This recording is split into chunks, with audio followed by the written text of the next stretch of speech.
അയ്യോ അമ്മേ, സിയോ ആകെ പ്രാന്ത് കയറിയിരിക്കാൻ തോന്നുന്നുണ്ട്. അങ്ങേരത് എന്തൊക്കെയാ പറയാൻ പോകുന്നതെന്ന് ദൈവത്തിനറിയാം. Good evening sir. സാർ എന്നെ വിളിപ്പിച്ചെന്ന് കേട്ടു. തന്നെ ഏൽപ്പിച്ച ജോലി കൃത്യമായിട്ട് ചെയ്യാൻ പറ്റില്ലടോ എനിക്ക്. ശ്രീറാം കൺസ്ട്രക്ഷൻസിന്റെ ഫയൽ തന്നിട്ട് എത്ര ദിവസമായി? താനെന്താ ഫിനിഷ് ചെയ്യാത്ത? അത് പിന്നെ സാർ, ഞാൻ വേറെ ചില ജോലികളിൽ തിരക്കിൽപ്പെട്ടുകൊണ്ട് ഇത് കുറച്ച് പെൻഡിങ് ആയി പോയി. സാർ പേടിക്കണ്ട, ഞാൻ നാളെ തന്നെ ഇത് സെറ്റാക്കി ഇവിടെ കൊണ്ട് സബ്മിറ്റ് ചെയ്യും. ഇന്ന് തന്നെ അത് ഫിനിഷ് ചെയ്യുന്നതിൽ എന്തെങ്കിലും ബുദ്ധിമുട്ടുണ്ടോ? അത് പിന്നെ ഇപ്പൊ സാറിനോട് ഞാൻ എന്താ പറയാ, അതായത് ഇപ്പൊ സമയമായില്ലേ സാറേ പോവാൻ. അല്ല, ഈ മാസം താൻ എത്ര ദിവസം ജോലിക്ക് കയറിയിട്ടുണ്ടോ അറിയോ? അങ്ങനെ വെച്ചാൽ അറിയില്ല സാർ. 8-ാം തീയതി ആയപ്പോ 1, 2 സാർ ഏകദേശം ഒരു 10-12 ദിവസം ഞാൻ ജോലി ചെയ്ത് കാണും. ഈ ഫയൽ ഇന്ന് തന്നെ റെഡി ആയില്ല എന്നുണ്ടെങ്കിൽ ഇന്നത്തെയും കൂടെ ചേർത്ത് തന്റെ സാലറി കേട്ടോ. അയ്യോ എന്റെ പൊന്ന് സാർ, എന്നെ വയറ്റ് തെറിക്കില്ല സാറേ. ഞാൻ ഈ ജോലി വെച്ചിട്ട് ജീവിച്ചു പോകുന്നത്. ഞാൻ ഇത് ഇന്ന് തന്നെ ചെയ്ത് തീർക്കാം. എന്റെ ഉള്ളിൽ എന്താണോ എന്റെ ID കാർഡ് എവിടെ?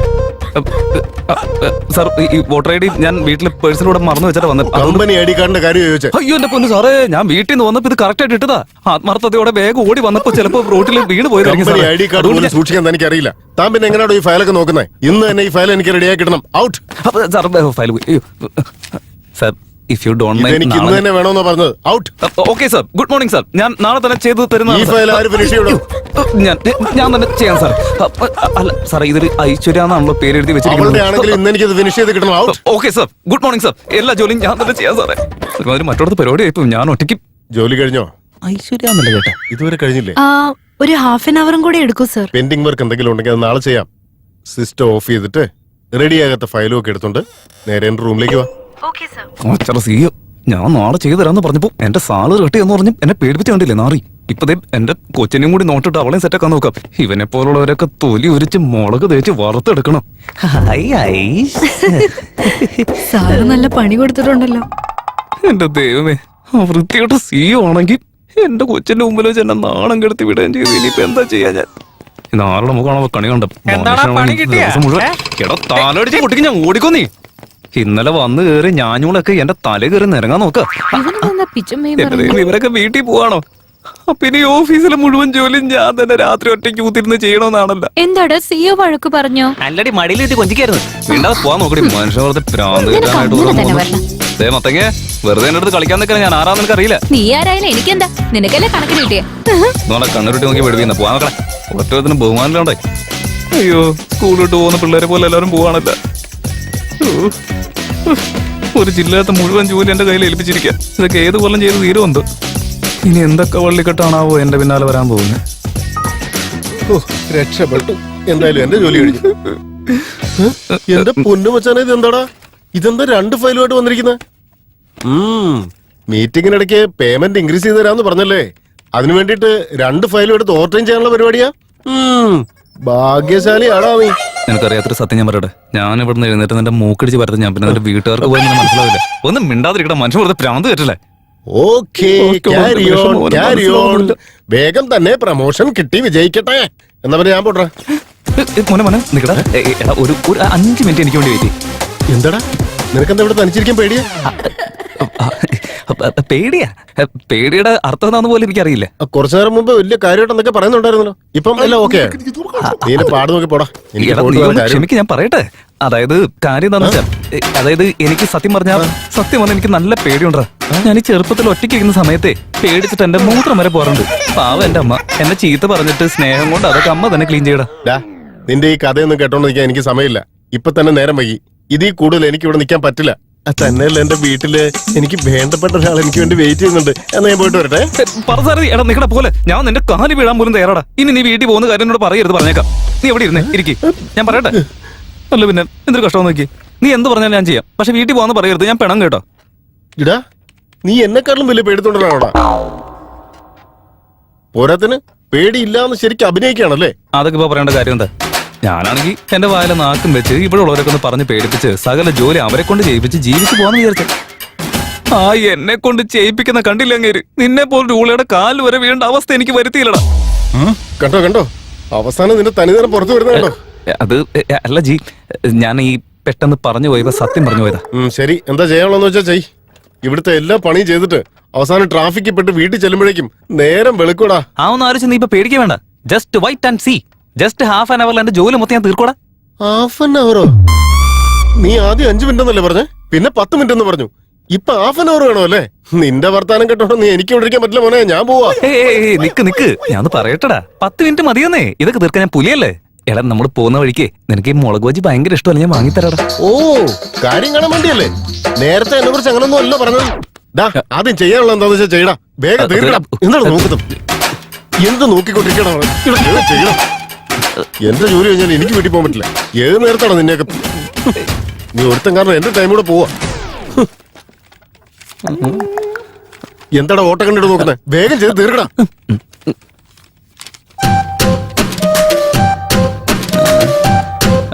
അതെ, വല്ല കാമസൂത്രം വായിച്ചുകൊണ്ടിരിക്കാണ്. ഇവിടെ ഇത് എന്ത് ബുക്കാണെങ്കിൽ നിനക്കെന്താ? നീ നിന്റെ കാര്യം നോക്കി ജോലി കിടപ്പില്ല. ഇപ്പൊ എന്ത് വേണേലും പറഞ്ഞു, പോകുന്ന സമയത്ത് ഞാൻ കാണിച്ചു തരാടാ. എന്താ പറഞ്ഞ? അത് പിന്നെ അല്ലെങ്കിൽ ഞാൻ ഇതിലേക്ക് എന്തിനാ തലയിടണമെന്ന് ആലോചിച്ചതാ.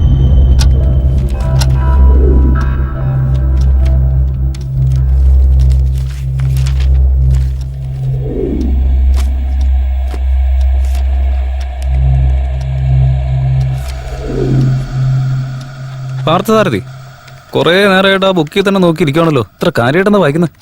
എടാ ഊളെ, ഇതൊന്നും നിനക്ക് പറഞ്ഞാൽ മനസ്സിലാവില്ല. അത്ര വലിയ കാര്യം എന്താ? ഓ, പാർത്ഥസാരഥി, നീ ജ്യോതിഷമൊക്കെ വായിക്കാറുണ്ടോ? എടാ ജോലി തീർക്കണം. എടാ, എന്നാലും നീ ചെയ്യുന്നത് ശരിയാണോടാ? നീ ചെയ്യുന്ന ജോലിക്കും ഇപ്പൊ ഈ വായിക്കുന്ന പുസ്തകം തമ്മില് എന്തെങ്കിലുമൊക്കെ ഒരു ബന്ധം ഉണ്ടോടാ? അല്ല, ഈ കാലഘട്ടത്തിൽ നീ ഇതൊക്കെ വിശ്വസിച്ച് നടക്ക? നോക്കൂ വിജയ്, ചില കാര്യങ്ങൾ നമുക്ക് വിശ്വസിക്കാതിരിക്കാൻ പറ്റില്ലടാ. അതേപോലെ ചില കാര്യങ്ങൾ നമ്മൾ ഉറപ്പായും പഠിക്കാൻ വേണം. ഇവനെപ്പോലൊരു മരമുണ്ട്. നമ്മളിപ്പോ ഒരു ഫോറിൻ കമ്പനിയിലല്ലേ ജോലി ചെയ്യുന്നത്, പക്ഷെ നമ്മൾ ജീവിക്കുന്നത് ഭാരതത്തിൽ, ഐ മീൻ ഇന്ത്യയില്.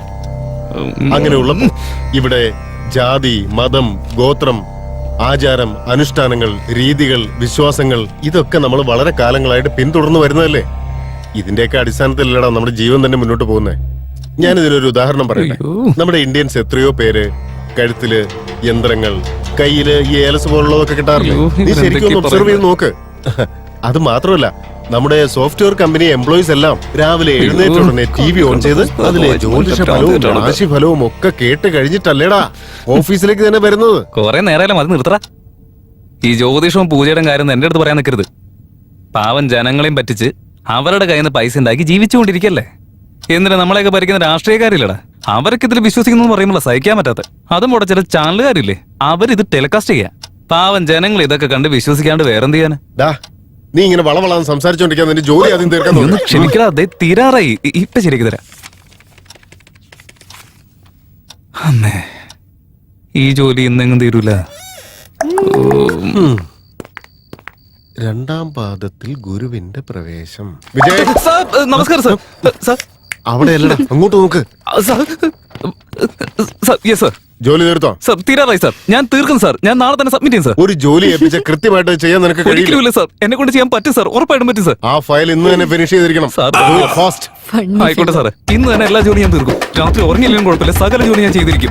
സാർ വേണമെങ്കിൽ ഇന്ന് രാത്രി മുഴുവൻ എന്നെ ഇവിടെ നോക്കി നിൽക്ക്. ഞാനിവിടെ സാർ. എനിക്ക് വയ്യ, മെന്റലായെന്ന് തോന്നുന്നു. ഇവന് ഭ്രാന്തായി.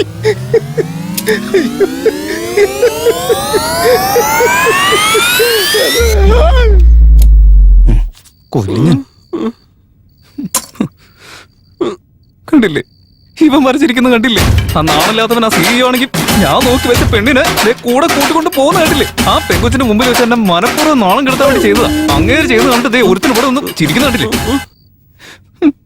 ഞാൻ നോക്കി വെച്ച പെണ്ണാണെങ്കിലുണ്ടല്ലോ, ഇങ്ങനെ കൈ തൊഴുത് നിൽക്കാൻ തോന്നും നമുക്ക്. അത്രയും ഐശ്വര്യമുള്ളൊരു ദേവതയാണല്ലോ ആ മണഗുണാപ്പി കൂടെ കൊണ്ടുപോയിരിക്കുന്നത്.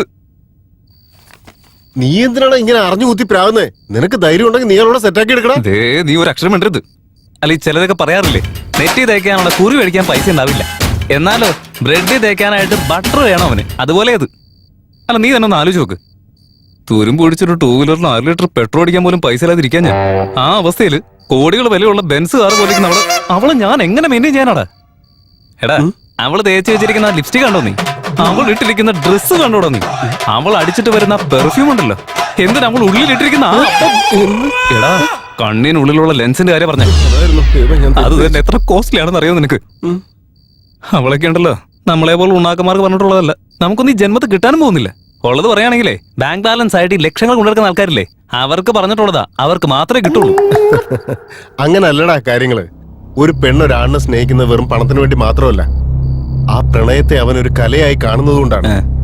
അതെ, ഈ സാഹിത്യമൊക്കെ ഉണ്ടല്ലോ എന്റെ തലയിൽ ജന്മത്ത് കയറാൻ പോകുന്നില്ല. അതായത് പണം കൊണ്ട് നേടിയെടുക്കാൻ പറ്റില്ലാത്ത ചില കാര്യങ്ങള് ചില ആചാര അനുഷ്ഠാനങ്ങൾ കൊണ്ട് നമുക്ക് നേടിയെടുക്കാൻ സാധിക്കും. അതൊക്കെ എങ്ങനെയാണ് ചെയ്യേണ്ടതെന്ന് നമ്മളെ പഠിപ്പിക്കാനുള്ളതാണ് ദേ ഈ പുസ്തകം. ഓഹോ, അപ്പൊ നീ വായിക്കുന്നത് ജ്യോതിഷമൊന്നും അല്ല, ഇപ്പൊ നീ വായിച്ചുകൊണ്ടിരിക്കുന്നത് വേറെ ഏതോ ബുക്കാ. ആ അതേതാന്ന് എനിക്കും അറിയണം. ഏയ് അതൊന്നും പറ്റില്ല, ഇത് ഞാൻ തരില്ല. എടാ അത് താഴെ ഞാനൊന്ന് കണ്ടിട്ട് തരടാ. തരില്ല എന്ന് പറഞ്ഞാൽ തരില്ല. നീ നോക്കിയേ, ഞാൻ ഒരു തവണ ചോദിക്കും, മര്യാദയ്ക്ക് തന്നാ നിനക്ക് കൊള്ളാം. നീ എത്ര പ്രാവശ്യം ചോദിച്ചാലും ഞാൻ തരില്ല. ഇവനോട് മര്യാദ എടാ, എന്ത് പരിപാടിയാണ് നീ കാണിച്ച? എന്റെ ബുക്ക് നീ എന്ത് പറഞ്ഞാലും ഞാൻ സമ്മതിക്കില്ല. എനിക്ക് എന്റെ ബുക്ക് കിട്ടണം. ഏടാ, ഒരു പുസ്തകത്തിന് വേണ്ടി വെറുതെ ഇങ്ങനെ തൊള്ള ഓർക്കലടാ. ഒന്ന് സമാധാനിക്ക്. നാളെ കാലത്ത് ആ ക്യാബിൻ തുറക്കുമ്പോ നിനക്ക് അവിടെ ചെന്ന് ഞാൻ തന്നെ എടുത്ത് തന്നാ പോരെ. ഒരു രാത്രി അവിടെ കിടന്നു വിചാരിച്ചാൽ പുസ്തകം അവിടെ നിന്ന് എഴുന്നേറ്റ് ഓടി പോകാനൊന്നും പോകുന്നില്ല. എടാ വിജയ്, ഇതൊന്നും പറഞ്ഞ് ശരിയാവില്ല. എനിക്ക് എന്റെ പുസ്തകം എടുത്തോ. വേണ്ട, എനിക്കിപ്പോ സമയമില്ല. ബുക്കിന്റെ പുറകെ ഒന്നും പോവാൻ പറ്റത്തുമില്ല. ബാഗ് എടുക്ക്, വീട്ടിൽ പോവാം. ആരല്ലേ പിന്നെ എടാ എന്റെ പുസ്തകം എടുത്തേടാ. അടിച്ച് പൊട്ടിക്കുന്നുണ്ട് ഞാൻ. എടുക്കടാ. എടാ, നീ ഇത്ര നേരം എന്റെ കാല് പിടിച്ചിട്ട് ഇപ്പൊ നിന്നെ തനിക്കൊന്നും കാണിക്കല്ലേ? എടാ കൊച്ചിറക്ക, എനിക്ക് ചെയ്യാനുള്ള ജോലിയൊക്കെ ഞാൻ ചെയ്തു തീർത്തില്ലേ. പിന്നെ എനിക്കെന്ത്? ഇതല്ല എന്റെ മാസ്റ്റർ മൈൻഡ്. നോക്കിയേക്കാതെ പോവാൻ നോക്കടാ. എടാ, തെണ്ടി നീ എന്നെ അടിച്ചല്ലേ? അടിച്ചു പോയില്ലേ? നീ വേണോ പറഞ്ഞാ മതി. നടക്കടാ. ഞാൻ ഓരോ നിനക്ക് അറിയില്ല. നീ ആരാ കോപ്പേ? പോടാ പോടാ പോടാ. കൊച്ചു പിള്ളേരെ പോലെ പുസ്തകം നോക്കി വെറുതെ കടമാണെന്ന് പറഞ്ഞുകൊണ്ട് നടക്കാൻ എടാ, എനിക്ക് എന്റെ പുസ്തകം വേണോടാ. അയ്യേ, എന്തോ നാടേ, നിർത്തടേ. ഒരുമാതിരി കൊച്ചു പിള്ളേര് മിഠായി വേണമെന്ന് പറഞ്ഞ് ഇങ്ങനെ വാശി പിടിക്കാറുണ്ടല്ലോ. അതുപോലെ വെറുതെ ബുക്ക് വേണം ബുക്ക് വേണം എന്ന് പറഞ്ഞ് കുറെ നേരം ആയല്ലോ നീ. എടാ അതെ, നമ്മുടെ ഈ നാടുണ്ടല്ലോ വിജ്ഞാനവും അറിവൊക്കെ വളർത്തിയെടുത്ത് ചൊവ്വാഗ്രഹത്തിൽ വരെ പോയി തിരിച്ചു വരാനുള്ള പ്ലാൻ ഇട്ടുകൊണ്ടിരിക്കുന്ന സമയ. പക്ഷെ നിന്റെ അവസ്ഥ എന്താന്ന് നോക്കി. ജ്യോതിഷം, ഭൂതം, ഭാവി എന്നൊക്കെ പറഞ്ഞ് മനുഷ്യനെ തലേ കയറി നിന്ന് നിര അടിക്കും ഞാൻ. വെറുതെ കുറച്ച് ചെവിക്ക് വരുന്നതാ. നടക്ക്. എനിക്ക് നീ പറയുന്നൊന്നും കേൾക്കണ്ട. എനിക്ക് എന്റെ പുസ്തകം കിട്ടണം. നീ എനിക്ക് ഞാൻ ഒന്ന് റെസ്റ്റും പോയിട്ട് വരട്ടെ. എന്റെ ബുക്ക് എടുത്ത് വെച്ചേക്കണം. വെറുതെ വെളിവില്ലാത്തവരൊന്ന് പറഞ്ഞോളും. ഒന്ന് വേഗം വരാൻ നോക്ക്. അവിടെ തന്നെ വേരും മുളച്ചിരിക്കാൻ നിക്കല്ലേ. ആ വന്ന് നീ ഒരു പാട്ട് പാടുത്താ, ഞാൻ ഒന്ന് ഉറങ്ങട്ടെ.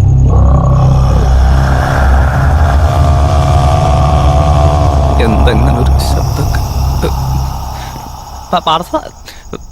പറസാരതി കഴിഞ്ഞ ഒന്ന് വേഗം ഇറങ്ങി വാടാ, വീട്ടിൽ പോണ്ടേ.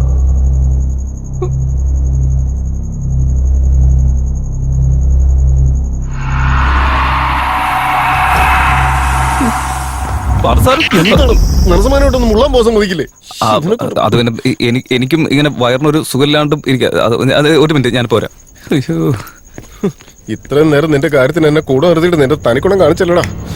കാണിച്ചു തരടാ ഞാൻ ആരാണെന്ന്.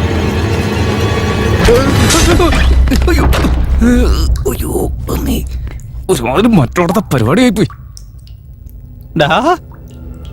പാർത്ഥസാരഥിയേ, പാർത്ഥസാരഥിയേ, പാർത്ഥസാരഥി. എടാ ഈ വാതിലോർക്കടാ, ഇവിടെ കറണ്ടില്ലടാ, വിളിച്ചൊന്നുമില്ലടാ. ദേ വെറുതെ കളിക്കാൻ നിൽക്കല്ല. എനിക്ക് ഭാഗ്യം കറണ്ട് വൃത്തിയിട്ടവനെ ഞാൻ പുറത്തിറങ്ങി വന്നാണ്ടല്ലോ. പാതിരാത്രി വെറുതെ കുട്ടികളെ കാണിക്കാൻ നിൽക്കല്ലേ. അടിച്ച് കൊല്ലുന്നുണ്ട് ഞാൻ. എനിക്കറിയാവുന്ന കാര്യമല്ലേ, ഈ ഓഫീസിൽ കറണ്ട് പോയ അപ്പൊ തന്നെ ജനറേറ്റർ പേടിച്ച് തുറിത്ത് എന്നെ പോലെ ഒരു നാണം കിട്ടും വെറുതെ ആണുങ്ങളെ പറയിക്കാനായിട്ട്. താമസം എന്തേ വരുവാൻ പ്രാണസഖി.